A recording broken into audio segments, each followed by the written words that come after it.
వర్షే షోడశే ప్రాప్తే పుత్రం మిత్రవదాచరేత్ అని ఉన్నది.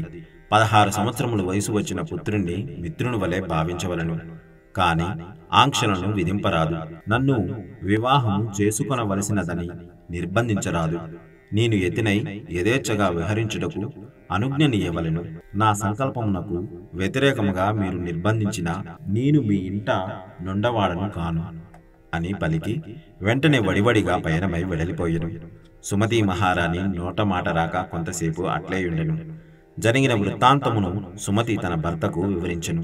అంతటా అప్పలరాజశర్మ, సుమతి, విచారింపకుము.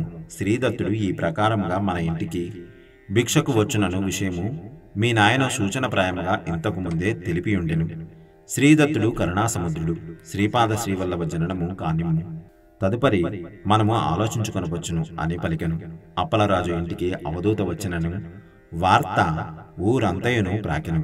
పితృదేవతలకు అత్యంత ప్రాముఖ్యమైన ఈ మహాలయ అమావాస్య రోజున బ్రాహ్మణులు భోజనము చేయుటకు ముందే అవధూతకు భిక్ష ఇవ్వబడెనను విషయము చర్చింపబడుచుండెను.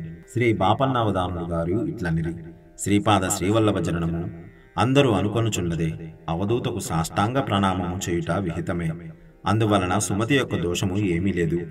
బిడ్డగా జన్మించినప్పుడు సాష్టాంగము పడుట ఆయుక్షణకరము, కాని అవధూత వేషమున ఉన్నప్పుడు సాష్టాంగము చేయుట తప్పు విషయము కాదు. ఈ విషయమై పీఠికాపుర బ్రాహ్మణ్యము ఈర్ష వహించియుండెను.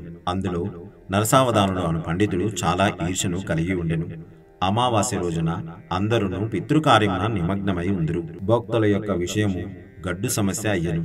శ్రీ బాపన్యారులు మాత్రం అప్పలరాజు ఇంట ఎట్టి ఆటంకమును కలగదని సెలవిచ్చెను. శ్రీ రాజశర్మ కాలాగ్నిశముని ధ్యానమున నుండెను.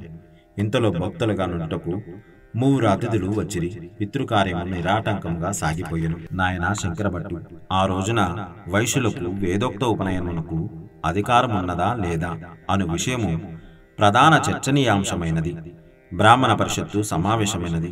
బంగాళాదేశమునందలి నవద్వీపం నుండి అశుతోషుడను పండితుడు పాదగయ క్షేత్రమునకు వచ్చెను.